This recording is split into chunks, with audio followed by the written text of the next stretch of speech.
we're about to go somewhere odd now. Times to rise and elevation starts to drop down. Our little secret, don't kiss and tell, you're so bad. I'll probably see you in hell. Welcome to hell, baby. This is podcast hell. You love doing Rob's podcast where he literally tells you to shut the fuck up as he's doing audio check. Infuriating. Friendly. What we're about to experience is an hour of evidence as to why I am not as famous as I think I should be. You know what I realized is I asked you to wear a light-colored shirt, and I'm wearing a black shirt. And I'm wearing exactly what you asked me to wear. I was going to change my shirt. Do you think it really matters?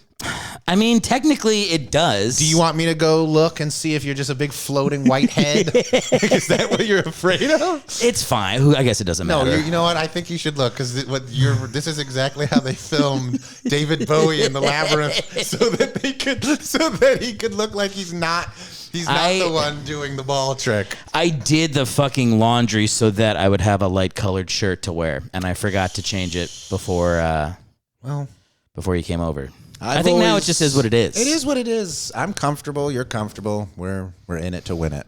We are. I do appreciate you wearing the yellow shirt, though. I mean, you're going to pop. You're going to pop real good.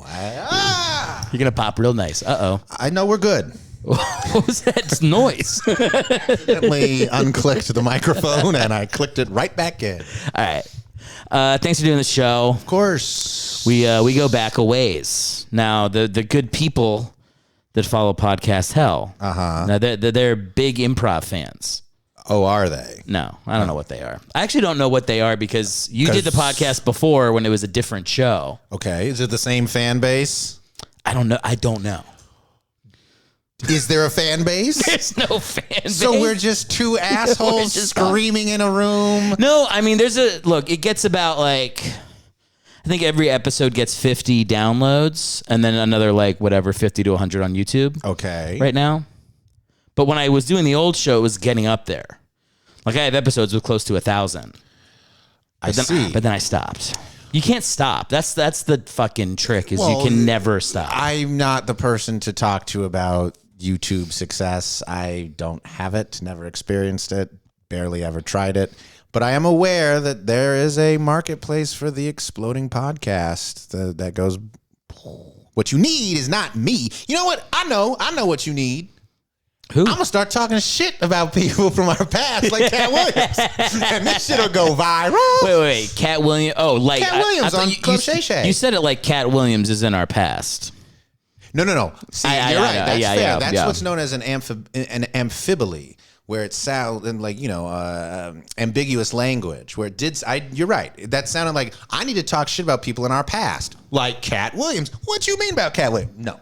Yeah. More like in the manner of Cat Williams going on Club Shay Shay, he talked mad shit about a ton of famous people, and that episode went blew to up 70 million or 100 million. Insane. It has people trying to do that now, literally in the weeks later. Replicate virality. Yeah. It must be organic. Amphibole. Yes. Now, I thought an amphibole is where you turn your dick into a frog pussy.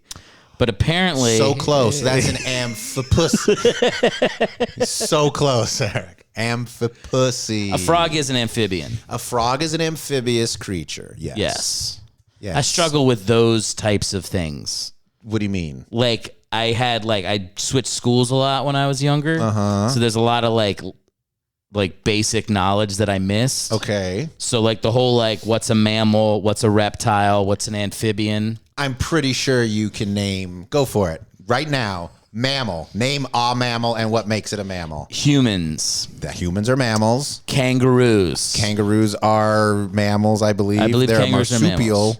Marsupials might actually be a separate category, but don't quote me on that. I'm immediately wrong. I don't know. Well, you said humans. You were right. Okay, humans. Cows are mammals. Cows are mammals. If you have titty milk, you're a mammal. I believe that is one of the characteristics. Apes are definitely mammals. Apes. Kimono dragons are definitely reptiles. It's time to move on. You've nailed mammals. Dogs. Dogs are mammalian. Mammalian. Also, I believe that's where you get mammary gland from. That's what Oh, makes a from mammal. that makes sense. Yes. See, the way words work is that they all tend to share a common root. That's known as etymology. Titular. That means is the of or relating to titles. Yes, which is where you get titty meat. Yes, titular. We love that titular meat. He's right. And he said he didn't know anything because he moved schools. So you're doing I got to say, you're already crushing the how much do I go to the camera and how much do you go to me? Well, a lot of people struggle with it. They don't know. First of all, 50-50. 50-50. Like, and then if there was an audience, they'd be there. So that's how talk shows work. I've thought about having an audience in here, but it's my home, and my wife has said you can't just invite random people over. But wouldn't it be nice to just have like 5 strangers off mic, either giggling or... Yeah. It would be kind of fun. I mean, that is kind of what a lot of podcasts actually do is they mic up where like the producers and people sit in the studio because you even if it's just 5 people chuckling, that's kind of what made the Cat Williams things funny is because the producers were like laughing in the background. Yeah. Yeah. I actually don't think that now that we're going into it, it's not a bad idea. I would maybe stay away from strangers. Like I don't think Rosalita from around the corner needs to necessarily. What's wrong with Rosalita? You know, I don't trust her sense of humor. Rosalita, it's a Mexican name. Yes, it is. Do you really want me playing to Rosalita? I can play. First off, my fucking grandmother is Rosalita. I can fucking. Your grandma's name is Rosalita? No, but her name is Lilia, but I shouldn't say people's names. My grandmother's Mexican. I can play to a Rosalita. Sounds to me like Eric is pretty woke. Because I have a Mexican grandmother? No, because and I'm using woke non-pejoratively. I'm saying there you go. You're recognizing who can play to what audiences based on the identity groups with which they identify. And I think that's very progressive of you. I don't think I could play to a Rosalita. I could play generally to a Rosalita, but not to a Rosalita. I can't speak to the Rosalitas of the world. I don't think that's woke. I'm a comic. I know how to like play different rooms. That's like anybody. Yeah, but don't get caught up in the white use of the word woke. Okay. White people took that word and now it's a slur. You call someone woke. It's like, we fucking. I want to be woke. No, bring it back to black. When woke was a good thing, it means you're intelligent enough to recognize. Being woke is like seeing Matrix code. That's not a bad thing. That's what I would have called myself that for like the first year. Like I thought it was of it being a thing. Oh, okay. Of woke. And now what do you call yourself? What do you mean? Well, now you've taken that red pill. You're looking at Donald Trump saying, "What could 4 more years really hurt the country?" Hey, man. Not to get too political. He's a great leader. He's a great leader. If you spell leader LITER and you multiply it to where it becomes gallons. This is what he really is. He was funny. That's like the nicest. That's the nicest thing I can say about him. And what he Very did, funny. yes. If we were going to do a 6-year, 7-year now, 8-year, oh God, yeah. If we were going to do an 8-year diagnosis. He was just funny enough on the campaign trail, and he was just nasty enough to people who took things too seriously. Because I mean, most people in politics, everything is, well, you're not allowed to say that. And he was like, why not? I took it. People liked that. I took it serious too. I remember when he like insulted McCain. I was like, my dad was in the army, and I was like, now I look back at it, and I'm like, that's exactly what you should do if you're like a politician. Is you should find like the most respected person in the party and just fucking take a big shit right on top of them. So you should treat running for office like the myth of how you should go to jail. Noted. That's where we're at in America. That is kind of like, there's a brilliance to it. You're not wrong. There's a brilliance to it. It's an alpha dog mentality of I'm going to go into a room of everyone that's available and I'm going to take a big fucking shit in the room and watch as everyone scrambles, and from their scramble derive an algorithm telling me how to fuck each one up. Yeah. There's something to that. I don't even think people that do that, we don't have to talk about Trump, but just anybody who does that, I don't know if they're even thinking of it that analytically. It's an innate thing. It's learned. Yeah, you're just like... I think there are people that are that calculated. Say it. Oh, who do you got? Who do you got? I think if we go back to 2008, a certain Barack Obama was incredibly calculated. Barack Obama. You know, here's the thing. Politics doesn't always just have to be about bashing the right. Sometimes you got to look at your own party. And I'm speaking for myself because, you know, this guy's all right. Yep.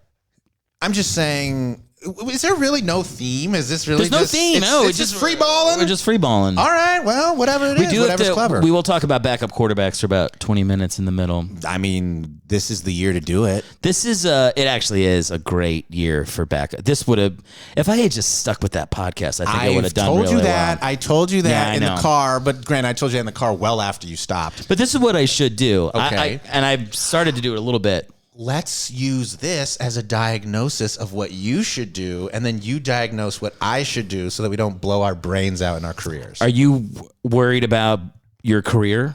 Yeah.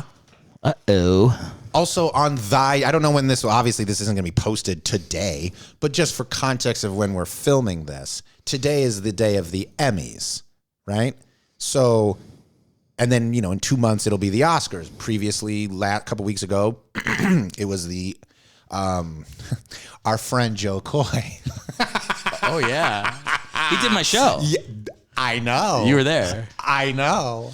And he was incredibly kind, and he did some stand-up and was very funny. So it was very strange to watch someone that qualified do such an unbelievably not good job. He didn't do that bad. What he did was he like cared too much what they thought about him. That is bad. That is bad. That is the death knell of that type of thing. And I'm not I said this when I was watching it, but I've since heard other comedians who are far more qualified to speak on this than I am. They did it on their podcast, which has hundreds of thousands of views on YouTube. I'm not going to say who it was. Oh shit, I forgot their names, so I couldn't even do it. What was their names? One's Sam Morrill. Is that how you pronounce his name? Sam Morrill. And then the other, he does Mark Norman? Mark Norman, who's a delight. They diagnosed it in the way that I also diagnosed it. If you are someone who's not well known to that crowd, you have to come out with self-deprecating jokes. You have to be like, I'm Joe Coy, and here's why you don't know me. That makes them go, okay. He's taking the piss out of himself first. We'll lighten up. But if it's an unknown or someone not in the group, that's a little hard to deal with, which is why if you look at some of the heavy hitters who've done that show and have been abusive, like Ricky Gervais, or who were not abusive but were very funny, Tina Fey and Amy Poehler, everyone in the audience knew who they were already. So it's like your friend is getting up there and shitting on you. That's different than someone you don't know. It's like basic stand-up to like address the feeling in the room, and like it's a lack of self-awareness to be like, people know who you are already. Like, he hasn't, does he even have? I guess he has, like, he made a movie about himself that nobody saw. Yeah. Didn't Steven Spielberg co-produce that? Isn't that crazy? Is that true? I believe so. Which is like, you know, somewhere he's in the room just being like, remember the dinosaur one I made? Hey, buddy. 31 years ago now, that is. Masterpiece. Liz and I still go back. We'll still go back and park it. Why not?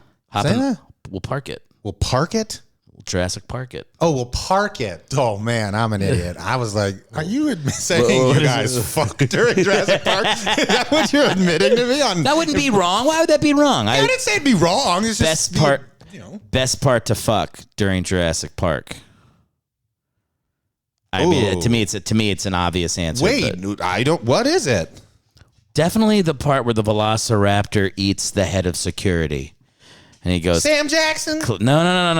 Oh, that clever girl. He's not the head of security. Well, he's the game warden. Okay, well, game warden. Don't start with me. I'm such a nerd for that. Game warden, clever girl. If you can cue up. Jism to that. You go. Clever girl. That's pretty good. That's a good one. Mine would probably be, since I masturbate a lot, would be when Arnold's hand falls on her, and I go, oh, there's a hand job for you. So that's because probably there's a moment of realization where she like, oh, thank God, Mr. Arnold. would you come during the like The realization. the realization? Once you see that black hand turn and then it's the red goo, and she just goes and fumbles it, I'm like, already It's just pretty good. And then the thing comes out of the wires and it's like. Have you ever done the ride? At Universal? Yeah. I used to do that when it was still Jurassic Park. Yeah. Now it's Jurassic World and they've spruced it all up. And I'm like, Stupid. come on. Yeah, the ride's just a water drop. But ride. the end where the thing comes out and tries to chomp you before you go down the. I think You don't they like could. that? I think they could do a little bit better. In fairness to me, I think I was 12. Really? Yeah. Fair. I also didn't do the one here. I did the one. There's one in Orlando. Oh, well, all of the Orlando attractions are better than the ones in Los Angeles, of both Universal and Disney World. Okay. They're way better because that's more geared towards we keep the family there for a week kind of thing. Yeah. LA is more like, let's just go to Universal and on our break, We you did could go to Universal. So. We did Universal recently. No, guys not did? Universal. We did Disney. Oh, and California Adventure. I haven't been to Disneyland in 30 years. It was fine. We went with Chris Aurelio, who's like a big Disney fan. So he guided us. Really? He is. What does that mean? It's who he is. Well, that can go one of two ways. Either he has a sustained childlike innocence that flickers like a flame you never want to snuff out, or it's time to come out of the closet. One or the other. One or the other. Let's go with the first one. All right, the Eternal Flame. So he took us there, but we did like the opening to the closing, which is like 16 hours. God damn. I know Liz wanted to get her money's worth. Okay, she's a big sure. she's a And it's big get your money's expensive. worth. What happened by the end, I thought it was pretty stupid for the first 12 hours, but you become delirious. Sure. So at the end I'm like, let's do fucking Sure. Jungle Cruise a third time. The jokes become funny, like you start to lose your mind. And the smell of cookies, and you're just like, happiest place on earth. You know what's crazy about Disneyland and all those theme parks is if you look up the security apparatus that takes place underneath the park at all times, there's a whole city of people just making sure that everything is going accordingly. They have their own police force, which is obviously not like if something bad happens at the park, they don't want the numbers saying that it happened there. So like if someone gets, RAPED'd or if they get killed, there's a team of people who are instructed to, EMTs, don't worry, we got it. They take that ambulance out of that city range and drop your ass off outside so that they are not getting ducked. Really? Diked? Boop. Demerited? I don't know. Anyway. You can't be raped in Disney World? You can't officially be raped on the premises of Disney World. They will not allow it. You will have been raped elsewhere, and if you make an accusation, they will go out of their fucking way to make sure that there is no proof of it, which is horrifying. But it's very much like, especially because the guy that tells you this is doing it's the Mickey voice. Oh, it's Mickey. It's Mickey. Oh, you didn't get raped. I think you were by Angel Stadium. Oh, yeah, it's definitely. Yeah. You should show how tiny. But now he's an LA. What are they? The Dodgers. Now he's the Dodgers. Oh, jeez. Dude, what the fuck? That guy didn't. That's a guy who likes his life a certain way. He didn't want to make a big adjustment. Yeah, probably but is going to move 20 miles. Yeah, that's might not true. move at all. Might not move at all. I would say to him though, your agents kind of screwed you because that deferral of money, like, ugh. Yeah, but but you never know. Some people like that. That's like the Bobby Bonilla thing. I was just going to say Mets. he's the only person who liked it because he still gets money even though he hasn't played in fucking 20 years. Did Bonilla have a cocaine thing? Probably. He wasn't he in there in the late 80s, He's a late 80s, early 90s guy. I wouldn't be surprised if there's footage of Bobby Bonilla, Daryl Strawberry, Doc Gooden, David Cohn, all of them just going, ugh. I'm sure there's. So are you kidding? Oh, my God. You forgot Sheffield. Sheffield was getting in on that. Gary too. Sheffield was a Met? Oh, you're just doing Mets? I was just doing the Mets. Okay. I was just doing the Mets, but if we're just doing drugs, yes. Gary has entered the chat. Absolutely. Jesus. Gary is probably having a good time. Oh my goodness. All those guys were, I mean, what? Coke needs to make a comeback. I read a book. Officially. I read a book about the Expos, and it talks about how, like, in the 80s, like, literally every single player in their lineup would do a line before they'd go up to bat. Really? Yeah. Yeesh. Like, they were, but that was a very common thing. Like, doing Coke during the game. During the game. I can see that for baseball. Very few other sports you can get away with that. There's a couple fidgety. Yeah. When guys are up at the plate, they got a lot of, bat swings before the pitcher. Now that I think about it, there's a real I'm not saying, I'm just thinking this, but like if a pitcher doing some lines in between innings, right? Gets his nose running. Now you got snot. Bing, bang, boom. Get that on the ball. Does whatever. I mean, I don't know the physics of what it does. Or little Cosno. Little Cosno. Little Cosno throw. Well, the Cosno throw's back in effect. Look at that. Pedro Martinez developing a knuckleball on the spot. My goodness, Pedro Martinez, those days. Whew. He was that the was man. One of the greatest pitchers of all time. I mean, just like the savvy of like, he's only 5'10", right? Really? And he would throw at dudes' heads. I mean, he was just fucking he was all in all the time. It is really crazy to me that it was 20 years, because I go in and out of caring about baseball. But I mean, to be in New York City when they came back from 2003 and won 4 straight to go to the series. You're talking about the Red Sox? The Red Sox. Yeah. That was insane. And all of that stuff with Pedro, and what was the manager or the pitching coach, or was he the batting coach? Zimmer. I was there. You were there? I was there. You were there at that game. I've told you that story. It was like, I mean, also it was 20 years ago. So yeah. So I have a family member who we don't talk to anymore. But the last time I ever talked to them, they called me on my birthday. I was in college, and they go, "You're a baseball fan, right?" And I'm like, "Yeah." And they're like, "Would you want to come up for a Red Sox Yankees game?" And I'm like, "The game that's tomorrow?" Yeah. And they're like, "Yeah, we'll fly a private plane down for you." You've never told me this. Yes, dude. This happened 2003 was I think it was my freshman year in college. Why? So like the husband of this family member like had a pilot's license. He flew down. Oh, so like a private plane he was flying. Yeah, he picked me up. That's the risk. It wasn't a fucking, yeah. I thought it was like a G6 or something that he sent you. No. This is okay. Still cool. Yeah, we felt the currents on this one. Flew me up. We sat in the Ted Williams section of which is like where you got to wear like a nice suit or whatever. Oh shit! Like right up above home plate. And he's just like, by the 6th inning, he's like, "Yeah, it's getting a little stuffy over here. Why don't we just go down to like fucking behind home plate?" And then we go down behind home plate, and that was the inning where the whole fucking thing happened. And Zimmer charged at Pedro, and he guided him down. And he threw his head. Yeah, I'm right there.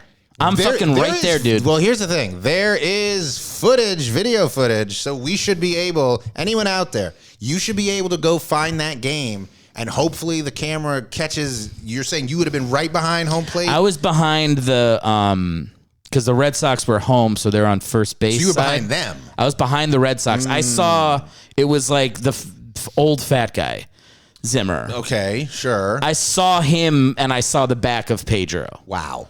And I was like, I don't know if what I can't remember is if we had seats down there or if we were just standing like right where, like where the overhang, like kind of like, you can just stop anywhere on the first row and just look in and watch the game. I might have been there, or we might have been like a couple And this seats was a playoff game, or this was just a regular season? This is a fucking playoff game, dude. This was like game 3 of hold on then. ALCS. Who is, without getting too into, who is the family member that gave you this amazing experience, and why are you not talking to this person anymore? Because literally, the second I answer even a little bit of that question, it would give away who it is. I'm all ears. Well, it's not my choice. It's like there was like a family riff or something. Okay, but you give it away. Who's no? Well, why? Because it's a fucking family riff. I don't want to make it worse or it's been pour salt on the wound. It's been 20 years. I can't fucking do that. I just want to know. Okay, then without giving me the name, I'll tell you after. What did this person do that they were like that? That's such a crazy thing to just call it. What's your relation to them? This is a you're their cousin. You're their nephew. I don't want to give. I don't want to give away if I say anything. But here's the thing. Yes. First of all, anyone watching who's in your family knows who I'm the talking person is. about. So that's then correct. who gives a shit if you are like, it was my aunt? Who cares? First of all, it was clear. I'm talking. Screw the family member. What did the guy do? That the guy? It was a guy who flew you, right? Yes. What did he do? That he was. What did professionally? What the fuck? He's part of a very successful endeavor in the New England area, we'll say. Oh, like Providence, Rhode Island endeavors, or Boston, or what? Boston. Oh, is he endeavors? Oh no, not that. Oh. Like he wasn't mystic. Like he wasn't like mystic rivering his friends from fucking high school. Was that my daughter in there? No, he wasn't that. He was a very successful, wealthy man. Okay. Yeah. Jesus, I'm not asking you to dispense with any crimes. I meant like, is he in the financial district center? What sector? He's a banker? Like, what the fuck? He helped people improve their educational status, we should say. Uh-huh. Helped with the education. I see. Of people. So people would pay him large sums of money to make sure their kid got into Harvard. Is that what you're saying? Oh, you want to get into Harvard? It'll be $350,000. Yeah. That's what we're talking. Yeah. Okay.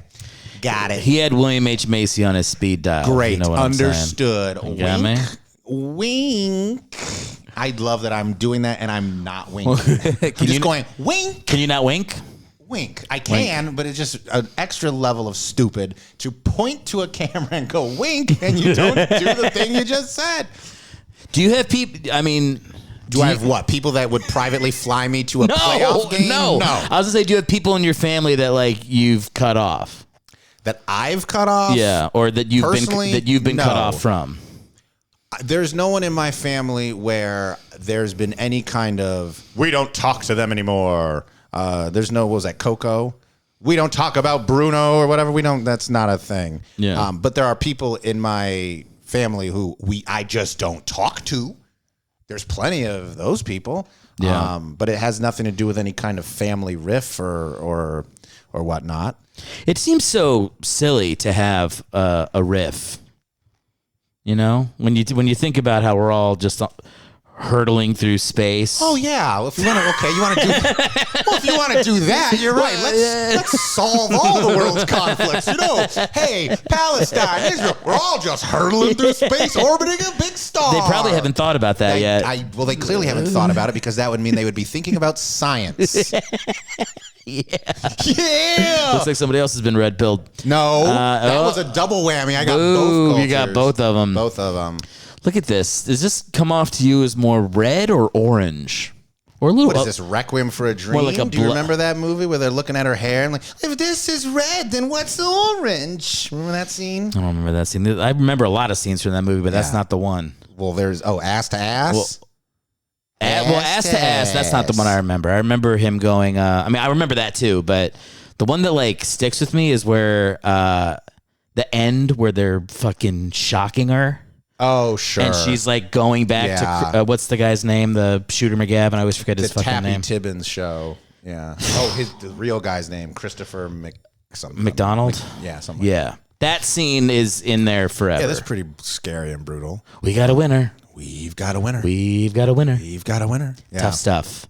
Yeah, it's a brutal movie. If we ever have kids, what? If the two of us ever have kids, we have kids. If me and my wife. Well, you were very, if we're in the immediacy. I didn't know that you were bringing her into this. Okay, if I ever leave my wife, you and I start If you and your wife a ever gay have- relationship, and we and then adopt we kids, violate biological truths and have a child. couldn't do that to That's your. 3 red pills. I couldn't do that to your. I know, but did you catch that? Let me hear it. Oh, you said biological child. 3. No. I said if we violated our biological truths, and we're men. Is that? I don't think that's. 3 red pills. I don't think that's. Is that still part of being conservative? You have to be anti-gay. Shouldn't be. I don't think it is for most. I don't think it should. I think it is for most. But now. what percentage of conservatives now are pro-gay marriage? It's got to be a plurality of conservatives. I'm not talking about gay marriage at all. That's not what I was. You're saying violating their biological. Yeah, I don't want to go down this road anymore. You're like, I still have scripts out there. I've got just enough work in the tank. I love all of God's creatures. I gotta let the dog notice I out. said God. Oh, we're taking a break. Fighting for my career. I gotta have a career first to fight for one. We're just gonna keep you striking the camera. And striking the camera. Going in front? yeah, you walked. Is that striking? Well, striking can mean 2 things. It can mean that's spiking the camera is looking at it, and then crossing in front of it. You know, I don't know. Yeah. Who gives a shit with these terms? These aren't universal. Who First of all, that's more red to me than orange. Yeah. But it is going into the spectrum of orange. I can make it. You can adjust. I'm going to get it again. Vamp. Let's see. A is for apple. B is for banana. C is for cantaloupe. All right, check this out. Yes. Okay. We're getting a This just goes to show you how we're cooking with fire because Courtesy of our good friends at Radical Neon, who terminated my promo code. Ouch. So fuck them.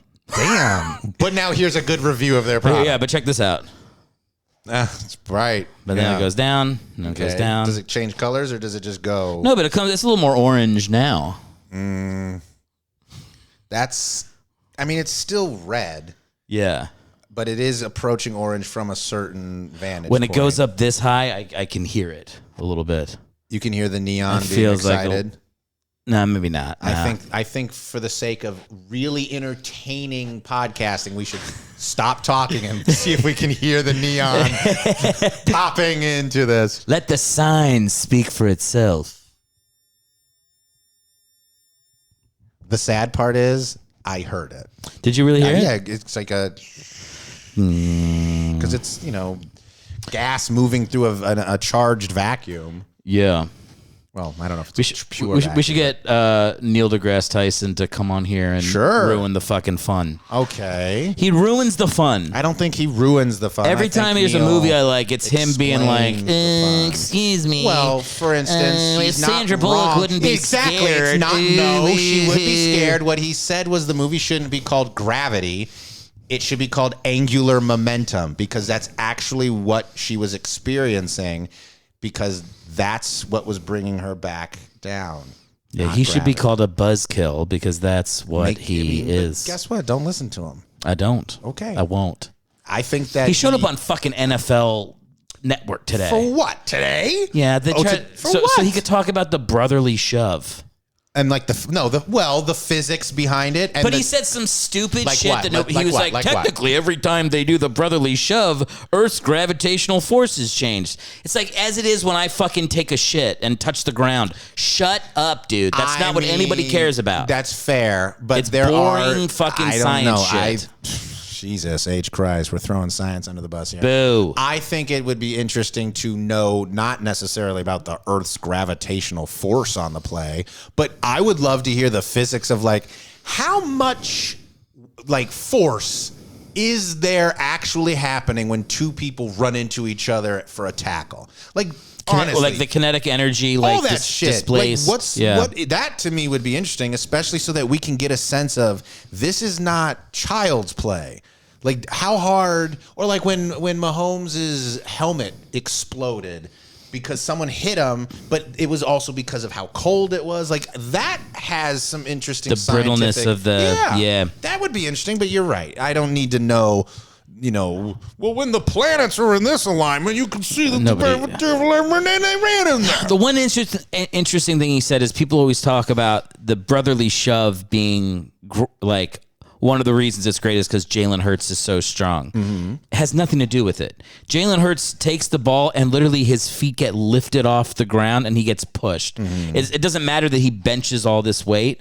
It's all about the low center of gravity of the Eagles and the quick head start they get over anybody else. Neil deGrasse Tyson, who's made a career for talking about space and forces, didn't mention low center of gravity. That seems like the thing he mentioned was it's the head start that the Eagles get, and it's irrelevant that Jalen Hurts is strong. That I could run the brotherly shove. It's about the center and like that's what he was saying. Yeah, that makes sense. If you have a head start, but then he talked about the fucking planets for 8 minutes, and I was like, snooze. Yeah, snooze. This from the guy who literally said that the solve to all of our problems is to think about us on a planetary level. Yeah, but not like pick a lane, brah. I'm not trying to talk down to the people. Oh the good people. He's not. He's literally supposed to talk down to them because he's an educator who knows more than we do. He's a fucking. This is crazy. He's a fucking dork. Well, sure. He's a fucking physicist. He's a nerd. I just don't like him. Why? What did he actually ruin for you that really chapped your ass? Honestly? Yes. What's the thing? What's the thing? You got scripts in Hollywood. What's the thing? I'm not getting canceled for hearing about why you hate Neil deGrasse No, he was Tyson. saying he was basically making justifications for trans women in men's sports. Oh no, trans women in women's sports. I see. And I'm like, this guy's lost the thread. This is a guy. This is an educator. This is a guy that understands science. That's talking about that. Well, I am not interested in going down this line of conversation at all. Yeah. Yeah, we don't have to talk about it. I don't want to talk about men.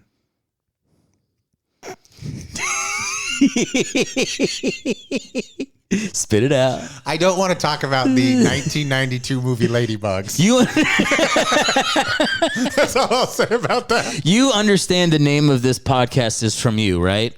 Really? Do you know that? I don't know that. Did I once snarkily say that you're in podcast hell? Yeah. Oh, that's horrible. You were asking me about a project that you were working on, and I was like, yeah, right now I'm just kind of focused on like my podcast and my stand-up, and you go, oh, what? You're never gonna take a job and just hang out in podcast hell with your fucking friends forever?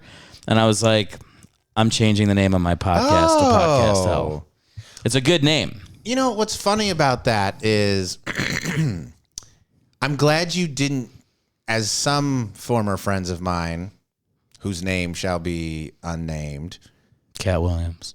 It's fun that you took a really snarky and kind of mean comment, said in jest, but still kind of a dick thing.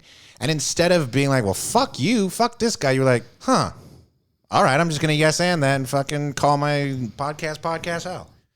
I commend that. You remember This Theater? I do. That's a less fun example of the same thing. But that's actually not the same thing. It's not, only because did you take legitimate offense of me saying what I said? Of course not. Well, then that's not the same situation. Yeah. That was legitimate offense. Not to mention, same person, won't get into it, same person, same situation with a popular MTV show in 2005 to 2007. Oh, yes. What a way to... That's all we'll say about that. Yeah. But that's funny. But the thing about Podcast Hell, which I think is a really cool title, I need your show to somehow become super famous at some point. Because Podcast Hell is the reason I even said that, where that popped up from, is the famous Hollywood phrase of development hell, where a project is just getting noted to death and passed around from director to director and producer to producer, and it never escapes the clutches of the system and gets made, right? Yeah. The thing is that every once in a while, a project that's been stuck in development hell for 10 years pops out and becomes Inception. It pops out and it's the Tim Burton Batman movie. Every once in a while, something does rise up, like fucking, I forget the main character in Dante's Inferno. But every once in a while, I think Dante? it's Virgil. No, is Dante the one that goes in, or he's the writer? He's the writer. I of thought it. Dante goes in. But he's the writer of the poem. Okay. Someone else goes in. It might be Virgil. I think Virgil is the guide. I don't remember. Anyway, the thing that would be cool is if you started this because you were in podcast hell, and somehow through just the sheer grit and continuity and perseverance, you started getting more views, more hits, and then you can get a guest on that actually commands the attention of people rather than just some fucking no name like me who people are like, who the fuck is this guy? And But here's the thing, man. I Like don't once the podcast, the part of the fun is once the podcast does get traction. If it gets traction, then having my friends on is good because it boosts everybody. Sure. But that's like, I kind of want to have a crew. Well, that's let like me put the it this feel. way. Ready? Do you remember that podcast, podcast Risk? Yes. And remember how that, I don't know what it's doing now, but that was part of a wave of podcasts that took off and It's became huge. very popular. Go back to the very first episode of Risk. I told a story on that episode. Really? Yes, and one of the other people telling a story on that episode is someone named Mark Maron, who would also go on to have his own obvious podcast fame until his entire thing was stolen from him by Joe Rogan.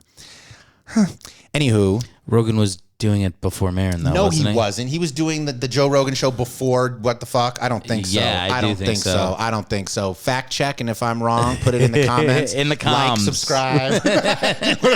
Like, click here, like, subscribe, comment down here. Tell me. I know I can eat crow if I need to. Put a definitely- plate of crow in front of me, only get crow. I definitely think Rogan was doing it I before don't know, Maron. but it was not popular before. Well, none of them What were the Fuck. popular. I'm saying when What Yeah. the Fuck was blowing up, he'd had no competition. Then WTF kind of, I don't know, went away, and Joe Rogan swept in and Well, he also did a thing where he made it like an app where you had to pay separately for the he premium. got too big for his britches. Yeah, Yeah. like you kind of gotta once you give the audience something, you can't take it away. Are you listening every fucking streaming site on the fucking planet? You give people something, and then you go, hey, if you pay, here's this bonus stuff that's kind of like the stuff you like that you don't have access to. But if you once you like start putting the stuff behind a paywall, you're fucking hurting yourself. There's only one industry where you're not hurting yourself. Fucking, I was gonna say journalism, but that industry is dying. No, you know how many times I see a fucking, if you want to continue reading, it's $10.99. I'm like, I guess I'm out. I guess I just won't know. Yeah, I guess I just won't know. Fuck you. It's not democracy dies in darkness, New York Times. It's democracy dies when you capitalize information one needs to have a functioning democracy. Yeah. Shit, boy! Dropping them D-arms on them liberal bastards. We got any NYT fans in the house? Fuck you, NYT. Hop in those comments. Tell us what you think. And that's from someone who paid way too much money for the crossword and those fun games that NYT had. Wasn't Democracy Dies in Darkness? That could be the Washington Post. Is that the Washington Post? It is the My Post. bad times. My bad, Schellenbergers or whoever owns that shit. My bad. No, I'm sure that they all came up with clever stuff while Trump was president. I'm sure. Oh, yeah. I'm sure the Times is like the truth drowns in dreariness or something. I mean, well, theirs shit. is, what was it? All the news it's fit to print was their big one for a long time. I was going to say drugs. What about drugs? Usually you get the first couple of tastes free, and then that paywall comes hard. But you ain't not you. That's one paywall niggas be climbing. Dude, I have sworn off weed for the rest of my life. What? I can't tell do me it. that story. What happened? Every time I smoke it, I have like a bad experience, and it keeps getting worse. Describe what happens to you both physically and mentally when that happens. Physically, I slow down, and like I can't do anything but sit. And then mentally, my thoughts, I feel like I start to have like 3 thoughts at the same time. Okay. But they move slow enough for me to hate all of them enough to be upset. Oh. And it's like I'll be talking to somebody, like I'll be talking to a family member, and they'll be like saying something perfectly reasonable, and I'll be like, I don't know this person at all. Oh. And they don't know me. Interesting. And then everything they say, I can't lose that filter. So I'll start to like feel very alone. I remember like the last time I was smoking at a friend's house, and then I had to like walk to my car 30 feet. Uh-oh. That walk. Forever. Forever. And it's dark. It was in the country, so like there's no city lights. It's just you hear the crickets or whatever and fucking deer fucking. And I'm just like, man, I am so alone. Oh shit. That walk to the car, I felt every fucking inch of it. Yeah. And I remember like I finally got back into my house and was just like, why do I ever do this? Sure. The only time I ever do it is somebody goes, hey man, you want some? And I go, yeah, I'm cool. And I fucking one hit, cough for 30 minutes, and then miserable for the rest of the night. Oh, so now you're at that level where even just one hit. I've always been at that level. Like I was never like a huge smoker, but I feel like when I was younger, I would smoke while I was drinking and driving or do whatever the fuck I was doing. And like, it was like part of other things. Sure. Now it's like, I don't know, man. Like, it's just not, I just think it's not good for my brain. It doesn't relax me. That's quite possible. Have you done CBD oil?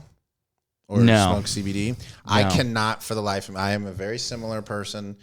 Different negative experiences. But I mean, I'm the guy that if I have one hit, like literally there, every once in a while, former roommate would come over to the house so that my other two roommates would watch. That's correct. I'm 40 with roommates. That's Los Angeles for you. Oh, but it's okay when Cary Grant had roommates. That's what they were thinking. Of course, that's what they were thinking. Like and subscribe. If you weren't thinking that, put it in the comments. Put it in the comments. Yo, Cary Grant fans, fucking hit us up with a like and subscribe. Leach, nigga. That was his real name. Basically, if I took one hit, 5 minutes in, I'm doing one man heralds. I'll do everything. I'll be 1940. Then 10 minutes later, I'm like, I'm going to stab every single person in this room at some point. I will kill everyone. And then 30 minutes later, I'll pace around without anybody knowing, being like, as like a detective, being like, well, how did he do it? Here's some blood. Like, awful. Awful. Crazy fucking, I go Dexter. So I stopped that. And then, but I was like, but there's still something. I want that first 3 seconds of good. And it turns out CBD gives me that. It's how do you do CBD? Is it vape it? Okay. What I do is if you vape, like for me, I have to do like 3 or 4 hits because it's not one of the super powerful ones. But you vape it, and for me, all of that, because you've known me for a long time, all of the nagging, like I used to walk down the street and go, how many snipers could take me out right now? Gone. Yeah. It's just I go to the grocery store. I'm never angry when someone doesn't know how to when someone doesn't do their own fucking bags. And it's never, I'm never high. I don't give a fuck. Yeah. For just a brief 5 to 10 minutes, I just don't give a fuck about things that would normally drive me crazy. I mean, obviously, I'm not like, you can hang me. I still care about big things, but all the little shit, I just don't care. Well, that sounds lovely. It's lovely. I'm not. Maybe I'll try that. It's good. And also CBD has, I haven't necessarily noticed the benefits of this, but CBD oils, good for, the body. You can dunk again. Yeah, you put just one spritz on one knee, one spritz on the calf, and all of a sudden, Airwalker. I want to fly like an eagle in this to the sea. Whatever. Michael Jordan, terrible actor, right? Like horrible. Are you still thinking Space Jam? Has he done Space Jam? What's he done since Space Jam? Nothing. I'm just thinking because his name came up. LeBron's terrible too, dude. He was really interestingly good in Trainwreck. You remember that movie? He's not. The script is funny. He's middling. Fine. The script is very funny, and the script is self-referential, which is great. That helps. Space Jam 2. I refuse to watch it. It's fucking dog shit. I refuse to watch it, and he's dog shit involved. Everyone involved in a movie like that. Also, everyone involved in what was it called? In House Party, which was also his company. Okay. Like, this is LeBron's house that we're having a party in. I'm like, this is shameless garbage, Star fucking. star fuckery. Gross. And but it's also his company, so he's also fucking himself by setting it in his house. And you're just like, Jesus Christ, what a way to make this about you. Also, here's the other thing. This is something, how much NBA basketball do you watch? Probably very little nowadays. Very little. Okay. This is why I've suddenly come around to getting off of it, right? And if I'm like NFL all the way. Yeah. NBA basketball is becoming so hard to watch, and it's particularly because obviously the game is changing. But I hate where it'll be like, Kevin Harlan and Reggie Miller will be doing a game on TNT, and LeBron will make like a fucking great pass, and then someone throws it up and he dunks it, and it's like, whoa, 39, there go, all that. There's that Kodak moment, and the Lakers are down 40. And you're just like, it's just like, I can't watch this shit. It's garbage. Have they done anything to fix like the best players sitting out every third game in the regular season? They've tried. They've made it so that there's like, you have to meet a minimum number of games to qualify for any kind of postseason awards, which is an attempt, but it's always still like players are still resting, and it's like, that's not okay. Yeah. Jordan, 82 games, like 5 years in a row. Well, what about that? Like, didn't they do? Now they have like they have a playoff in the season. They have an in-season tournament that actually was exciting because it made individual games matter. But what are the stakes? Like, you win the championship, you get home court in the fucking. That's the problem. The stakes are everyone on the winning team gets $500,000, and everyone on the second place team, I think, got $250,000. So for eighth man on the roster, that's fucking huge. I could use $500,000, but you're also not playing. It feels so. I get it. It feels so craven to literally be like, we're just gonna pay you. There's nothing. The problem with the NBA right now is that nobody seems to give a shit about games in the regular season. They're all preserving their bodies for the postseason, and that's not the style of basketball that we grew up watching in the 90s, where motherfucking Barkley, Jordan, Shaq, Ewing, them boys, every game they came to kill. And it sucks. You know what would fix it? What? Fewer teams in the playoffs. Well, what would fix it is fewer teams, period. Here's what there's like 33 teams. There should be 15 teams.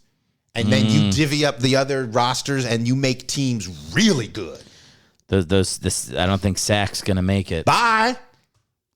These are your hometown. I love my idea more than I love the arbitrariness that my mom squirted me out at the longitude and longitude of Sacramento. You once told me that you would go to Olive Garden in Sacramento and there would be players from the Kings there. I remember seeing Olden Polonese there. And you would go, Olive Garden, where the Kings. Yes. Kings. The Kings are. I am sharing a dinner in the same garden as the Kings. We're feasting like kings. Then I went to New York City and I was like, I'm never going to Olive Garden ever again. That place is a fucking shit. Same thing with Chevy's.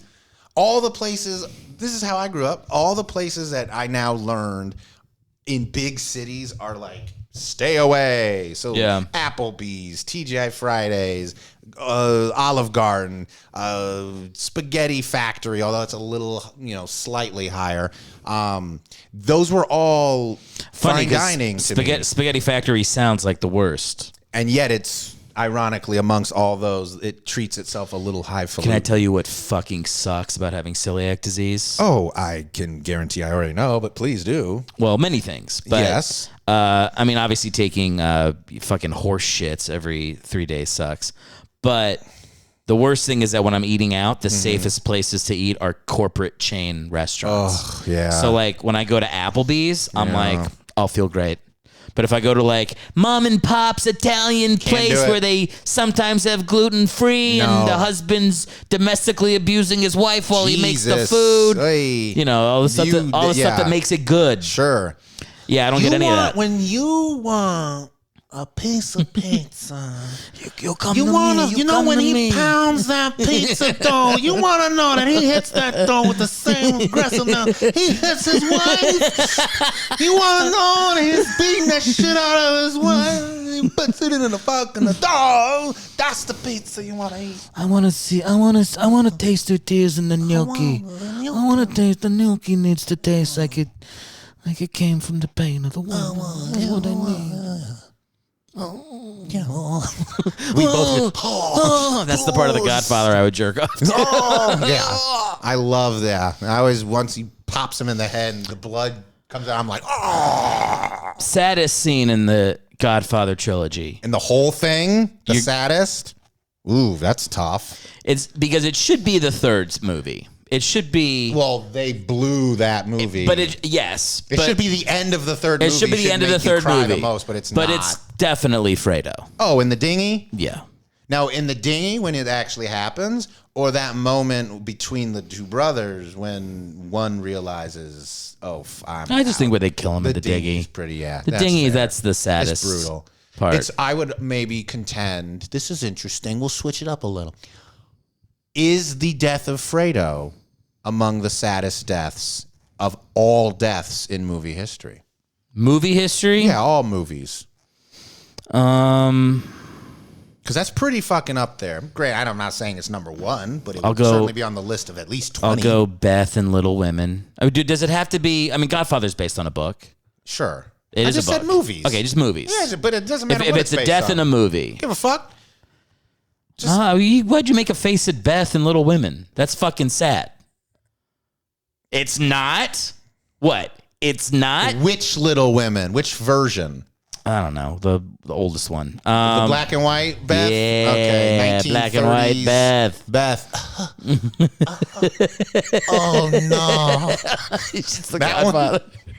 Still the Godfather. Every movie is a Godfather. She's Give not me a feeling movie. so Give me a good. movie. Give me any movie, doesn't matter. Any movie that has a quotable quote.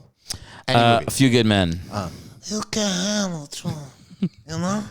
I want the truth. You can handle it. You know truth. I love. There's do two more. There's so many. Okay, fine. Do I'm the guest. fine. I'll give you a couple. Just give me some. All right, fine. Do It's just going to be the same voice, by the way. okay. Do we talked about Jurassic Park? Do Jurassic Park. Well, I don't want to do Clever Girl. Is there? Hold on to your butts. All right. Hold on to your butt.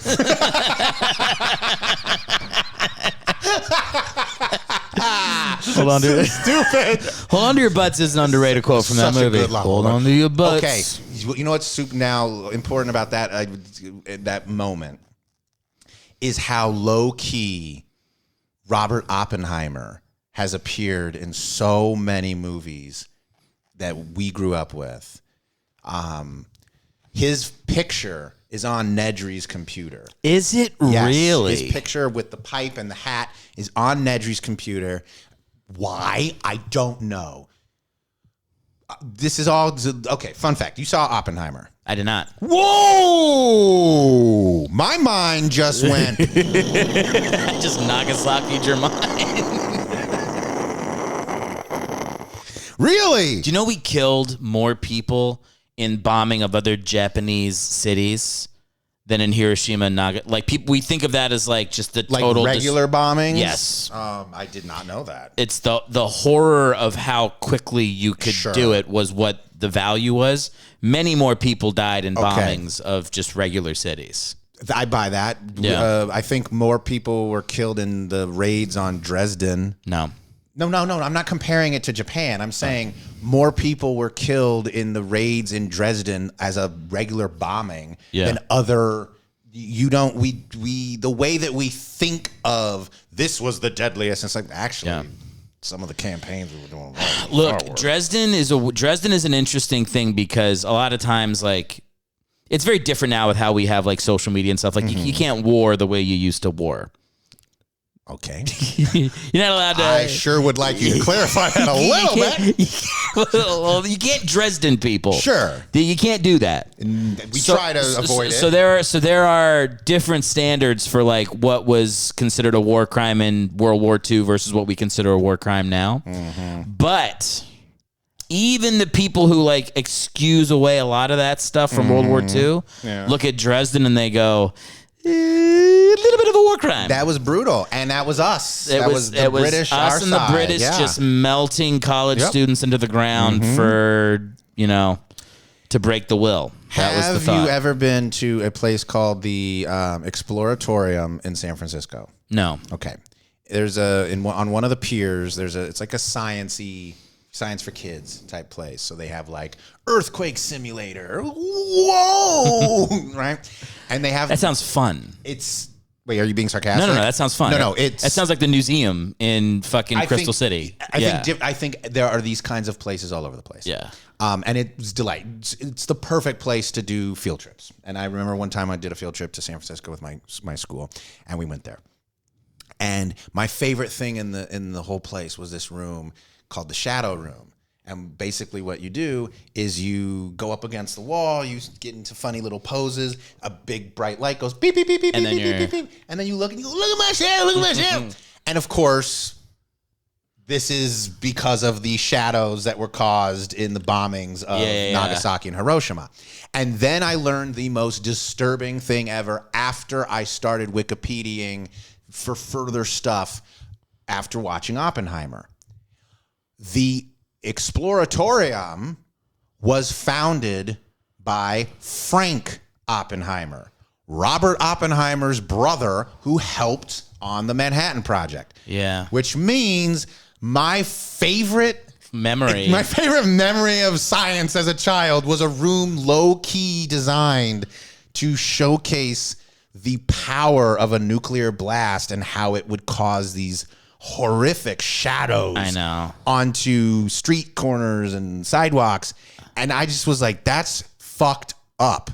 Because everything else there has an immediate explanation. The hurricane, the earthquake room, the blank blank, static electricity ball.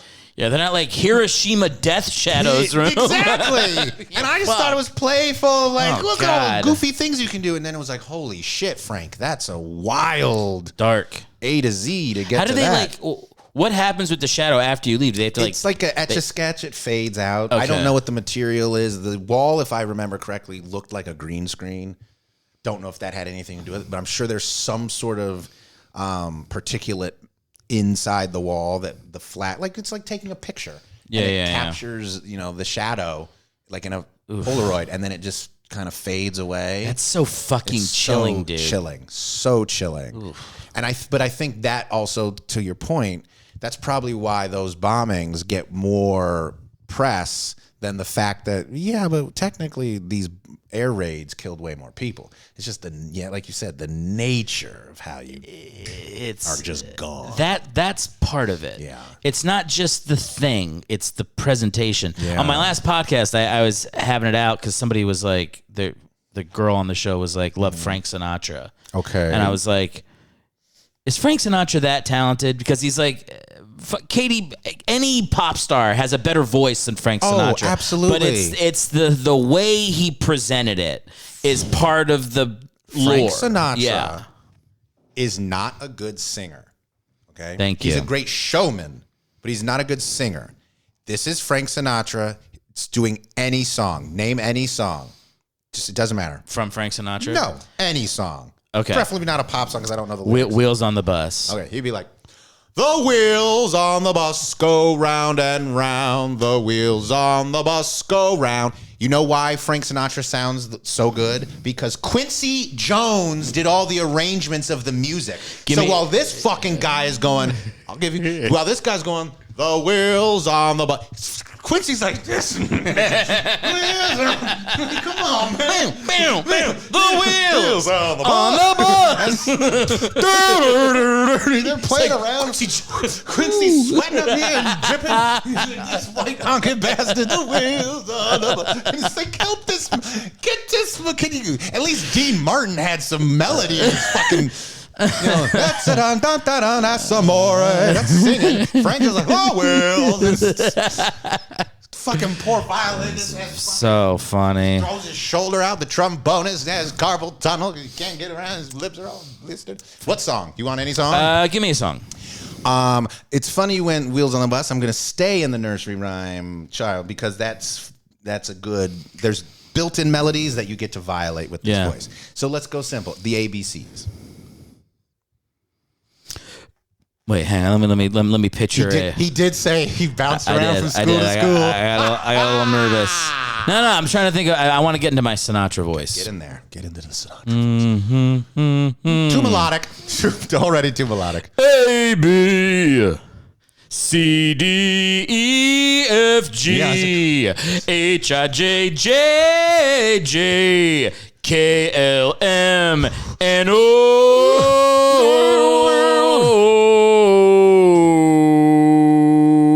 P, O, P.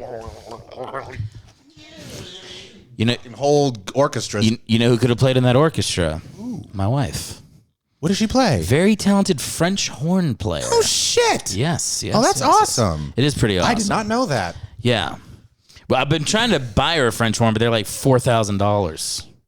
There are, Not a cheap instrument, not a cheap gift. instrument, but I bet you if you looked around Burbank, because there's a lot of weird, quirky music. $1,500 at the cheapest. Really? Fuck. Like there's really for a French horn for a fucking French horn, and we're talking like shitty French horn. Okay, $1,500. The only thing it plays, no matter what you blow into it, is just dun dun dun dun dun dun dun dun dun. It's like I'm not playing that song.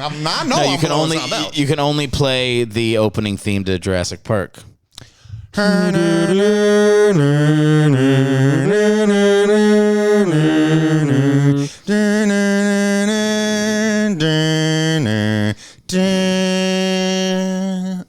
John Williams. So good. It's one of the most beautiful pieces of music. You know, your guy. Who's the guy that you love? I mean, composer. Are you talking about Hans Zimmer or Ludwig Göransson? Hans Zimmer did The Holiday. I know he's done some pretty. You watched The Holiday? I don't know. I don't. You ever watched The Holiday? I've never watched The Holiday. Holiday's pretty fucking good. Okay, that's interesting. Now, are there any rom-coms that you can get down with? Yes, Name I love top five. Top 5 rom-coms Right now, go. Annie Hall, Harry Met Sally, What's the Sleepless in Seattle? All right. Let's go all the way back to the 30s. It happened one night, and the Philadelphia Story. Never seen the Philadelphia Story is great. One of the most famous moments is when Cary Grant pushes, like straight up smush, Katharine Hepburn right back into the house. He smushes. Yeah, it's a fantastic. Smushes a lady. It's so funny and like not comically. Comically, okay, but does it? I'm just saying if you go back to the 20s and 30s and the 40s, when you could really tell a joke and show a woman who's boss. Well, yeah, because they were a little, as I'll call it, slap happy. There would be movies where they're just oh. But yeah, those would be some. You ever watched the Sean Connery interview with fucking Barbara Walters? We talked about this. We did. No, I forgot. No, we did. But you're the reason it was in my head. Go in it. Get it. That is one of the craziest. Barbara gave him the out. Gave him one of the all-time outs. And he just goes like, nah, I'm going to go ahead and just ride this highway till I'm exactly. dead. It was brutal. Yeah. If you don't know what we're talking about, when you're done clicking like and subscribe and commenting on this video, you're on YouTube, so find that fucking interview. You know what amazing. It is? It's like feminists are annoying, obviously. But every once in a while, you run across an interview like Sean Connery and Barbara Walters, and you just go, they got a point on that one. You go, oh, all right, I guess we're... Yeah. Non-feminists got to take the L. I think that's a straight up... That's a loss. That is a loss. That's a win for them and a loss for anybody else. Yes. Holy shit. I mean, I'm not. I'm not proud of it. Unlike Sean Connery, I don't want to touch it. What do we got? We got an hour 9, which means. Well, how about this? Can we do a quick score check and then keep it going? What's the score check? A score check. No, we're gonna end it. Oh, we're done? It's been an hour 10. Oh, okay. We're gonna wrap. Oh, an hour 10 is 70 minutes. Yeah. Oh, shit. So we're done. Fuck, I have another hour in me. Okay. Well, you know this. Well, maybe you don't know this. When you did the podcast the first time, it was supposed to be an hour-long podcast. We went for 2.5. Because it's easy to We're talk friends. to an old friend. We're We have friends. connections. We got the associations. We got on a, Do you wanna come back on at a later date? That is possible. I am not opposed to making the occasional trip to Hades. I do not mind. One could even call me. Well, I guess Hades is the location or the god. Fuck, I can never remember. Hades is the god. What's the location? Well, I know it's confusing because there's like Hades Town was like a musical that came out. I thought hell was Hades, but then there was a god. No, I think Also Hades. called Hades? I think Hades is the god. I don't remember. Maybe I don't know. It could be a thing where it's like the place and the guy is the same name. But that'd be stupid. Well, there's a Hazlett, New Jersey. I emailed somebody at work who had my exact last name. Hellwig? Hellwig, spelled the same way. First of all, that just made sense. What? Well, it's podcast hell. Your name is Hellwig. Yeah. Play with that in some way. Really hitting the German V. Well, your name is Friedrich. What's your middle name? I don't say the full name in case my fans are too raucous. They'll track me down. Okay. Friedrich Hellwig. So, it's very, as a Jew, it's kind of scary sitting next to someone. You know my grandfather's story. Oh my God, is he a Nazi? No. Oh, okay. He was saved Jews? No, Or he was in the German army. which year? I fucking told you this so many times, dude. This is one of those questions where it's like specificity is really important. Not on one this of the good ones. Okay. My grandfather was drafted into the German army when he was like 16. Oh my God. Got blown up at Normandy. Frick. Survived. Yuck. Was a prisoner of war in America. Oh. Became friends with his prison guard. Oh. And then when the war ended, he immigrated here. Okay. That's a really lucky situation for him. Well, I mean, it wasn't. I guess he didn't die. No, but also I wouldn't call it lucky. Well, I would say it's very lucky to befriend your captor. Yes. Such that after the war, you have an in to getting the fuck out of where you're the losing country. That's really lucky. Sure. Yeah, that part was lucky, I would say. His brother was captured by the Russians. Oh, he's gone. And he came back, but he survived. Differently. Well, he survived, what's the fucking place where they sent all the guys? The frozen place. I don't know. Frozen town. Fuck, how am I forgetting it? In Russia. I don't know. The tundra? I don't know what No. the city is. They didn't send him to Lambeau Field. They sent him to they sent him to Siberia. Oh, Siberia. No, that's a region. It's not a city. It's a region. It's a region, yeah. I was looking for more of a city. But yeah. So he was not lucky. Right. Yeah, okay, fine. But, I'm still trying to get that year. What year was Granddaddy? It was during the war. Well, let's just put it this way. So would you say that he was a youth when he originally got picked up by the team? The short version is he was not a Nazi. He was drafted. His family wasn't pro-Hitler. Okay. The long story is fucking crazy. I would love to off this podcast. It involves. I've told it on the podcast. It involves family members in prison. It's. Did you ever see 1917? Oh yeah. That entire movie is about a story that Sam Mendes's grandfather used to tell him. Did you ever see Jojo Rabbit? I did not see Jojo Rabbit. Jojo Rabbit's really good. I'm not watching any fucking movie about Hitler in any way, shape, or form if it's not by Mel Brooks.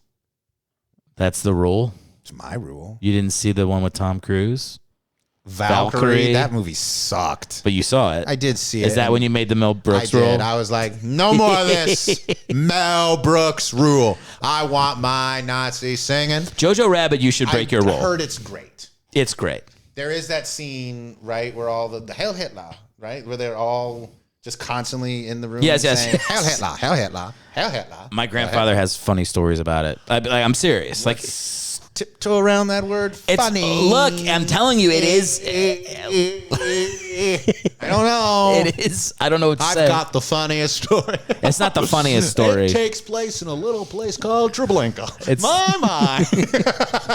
Jesus Christ. I'll tell. How about this? I'm gonna get How about this? Auschwitz, more like Spritz. It's so fucking funny. Good Lord. I'm gonna tell you one. I'll tell you one. Dash out, more like dash out. It hurts. Splitting my guts. Those are the only camps I know. All right. We should end the podcast. Okay. You ain't getting the story. I thought we were getting into the story. It's not that good of a story. It's just like a mind-blowing story. All right. To me. How about we get in the story and I play a little bit of music that accompanies no music, because then we won't be able to play it. Oh, that's right. We don't get the rights. All right. Well, then it's got to be royalty free. It's got to be from 1918 or before. All right. Okay. 1918? No, it's 100 years. It's it got to be 1923. Okay, we're getting a little closer. Right? Everything after 100 years becomes public domain. That I do not know. I know some things it's only 70, but I don't know. Okay, let me tell you this. Fuck my grandfather's story. Okay. You can go see SNL as public domain. I didn't realize that. What do you mean?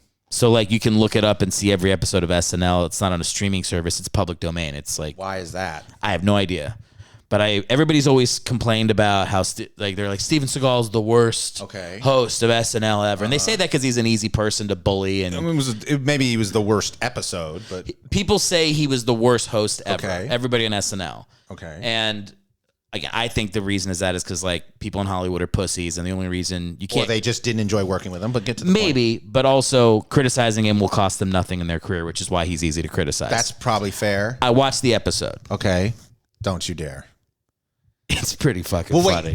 Wait. The opening, the parody of his movie with Phil Hartman, right? Where he's just like, where he's like they're just evil. Yes, that's hilarious. It's so funny, but it's hilarious whether he was in the sketch or not. But he gets credit because apparently it was his idea and they wrote around. Hey. He's like, hey, at the end of this, I need to be throwing people through walls because they were bad to the environment. Isn't there a scene in that, or a moment in that where a sound effect isn't right? And like... when they're slapping him. Phil Hartman just goes...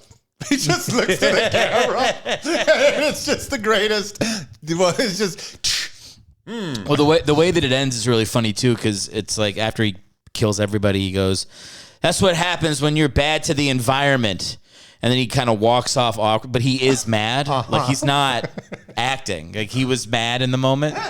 So he kind of like walks off in a weird way. So like when the title comes up, he's in the way of it. And there's another scene. There's another scene. It's all Phil Hartman, man. There's one where he's like, I'm Don Grassley of Grassley's mortuary family. What do you call where you go take dead people? Mortuary. Is it mortuary? Yeah. He's like, here we're gonna be respectful of your loved ones, get them out in a timely fashion so you can grieve in the way you deserve, and also we don't have sex with the bodies. More so. If you believe that someone has had sex with one of your red ones, we will issue you a full refund. While he's doing that, there's Mike Myers is like painting a dead guy, and then like gets up on top of the thing and starts unbuckling his belt, and then security guards come in and pull him out. I'm telling you, man. There's like I watched it. I was like, there's so many fucking great sketches in it. But keep in mind, no one is saying that that's the worst episode. They're saying he's the worst host. They're saying he's the worst host, and maybe not even he's the worst host as in what he did on the show was bad. I think when people talk about him being the worst host, the experience of him coming in was probably worse. Pitching stuff, like they probably mean that, and I can see that. But hey, at that time period, they were... You know what I think? They were so good. And you know what I think? Like, sometimes an artist is better with restrictions. And if your restrictions is we're working with a moron who doesn't have it, who sucks the charisma out of the room. Simpler. Yeah. Keep it simple. It raised them to a new level. This I'll be quick. This just reminded the way that you delivered all of that about that monologue that Phil Hartman gave, which was so great. Reminds me of the dumbest commercial parody they ever did. It was a Jim Downey commercial where it was for a bank that gave change. I remember this? And I'm just going to riff on that real quick, but I just love that he was like, if you give us $5, we can give you $1, $2, $3, $4, $5 in singles. If you want that in quarters. And that's all they did. Is they just explained all the different ways they could break change. And it starts off being like, this is dumb. But then it builds and you're like, this is the funniest fucking sketch imaginable. Isn't there a point in there where they're like, if you're wondering how we make money at this bank, I feel like there is a turn somewhere. There's a turn, but it never does that thing with a sketch where it violates the reality of it. It just finds another way to. No, yeah, no. I think it goes like, it's like, if you're wondering how we make money at Change Bank, trust. Your trust. It's like some shit that doesn't make any sense. So when my grandfather was getting drafted, they lined him up in like an auditorium or something. As in the kids, recruits. The kids, yeah. Mm-hmm. And they went 1, 2, 3 SS. 1, 2, 3 SS. You're kidding. And my grandfather was in the 1, 2, 2, 3s. Wow. That's fucking scary. Yeah. But you did it wrong. It would be 1, 2, 3 SS. 1, 2, 3 SS. 2, 2. Well, I don't know what S is. I don't know what it is either. But it's 1, 2, 3 Schustaffel. 1, 2, 3 Schustaffel. Yeah. And that would be horrifying. Pretty scary. Yeah. Scary stuff. Yeah.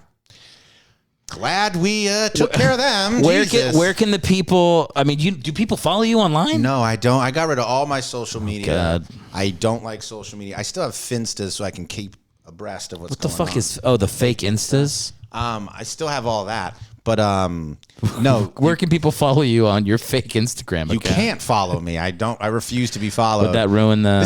This is one of the moments I dread with this. Like, so where can people follow you? It's like they can't. What are you up to? Nothing. How's your career? I'm sinking. Are you happy? No. Are you happy? Nobody ends a podcast saying, "Are you happy?" So, how's your life? I hate it. Thanks for asking. Where can the people find you? Go fuck yourself, people. Where can people find you? If I'm not killing myself, I'm probably in the gutter with the homeless. Oh my God, what's wrong with you? Well, let's say this. If people do want to see you, they can go back and watch the episode that you're on like 3 years ago of this. Oh, yeah, sure. Or you can, watch me on any of the number of television shows I was on that, didn't get the same kind of irrational fan base that a show like The Bear gets. Why is that a comedy? Are you laughing at this show? You're on Two Broke Girls, aren't you? Isn't that like one of the most popular shows? Yes, but I also wouldn't have used that as an example. You really just... What's wrong? You were on Two Broke Girls. You were. I mean, The Bear is a little bit better than that. Were you on The Bear? No. You want to be on The Bear. But it's not a comedy. It's a half-hour intense drama with laughs. The Succession is fucking funnier than that show, but just put it in the category of drama. I think they did put Succession in comedy, didn't they? No, they did not. It's a drama, and it will win drama tonight, but you'll be seeing this way after the Emmys air, which is tonight.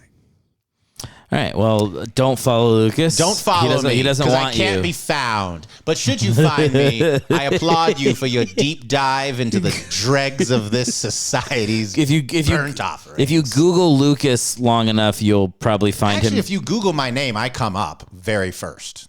If you Google Lucas Hazlett, it's me, and then a wrestler from Iowa. What happens if you go into YouTube and type in Lucas Hazlett? What pops up? Oof, I don't know. You'll probably find some really embarrassing You'll videos. probably find some fucking Bad Luck Rising. You could. Shows You'll probably from Improdome see me doing from 15 some years improv ago. From 15 years ago, where if I've watched the whole thing, I'd be like, canceled. Probably. That's where you can find me. You have many of my favorite moments when we did shitty improv in New York, but my all-time favorite, I've told you a million times, but now the people get to know, was we were doing some mic or jam, and somebody was like, well, here's the stakes, boys. One of us has to kill our, and you went, me, bam, and walked out of the theater. And we all listened to the door slam behind you. That is so fucked up. Well, here's the stakes, boys. One of us is going to have to kill me. I'll do it. Bam. I'm out of here. He's still talking, Bruno. So funny. I fucking hate it was when we were at the old theater where we could hear you going down the stairs. It was very funny. Thanks for coming on, man. Of course. Thank you for having me. Always a pleasure. Always a pleasure.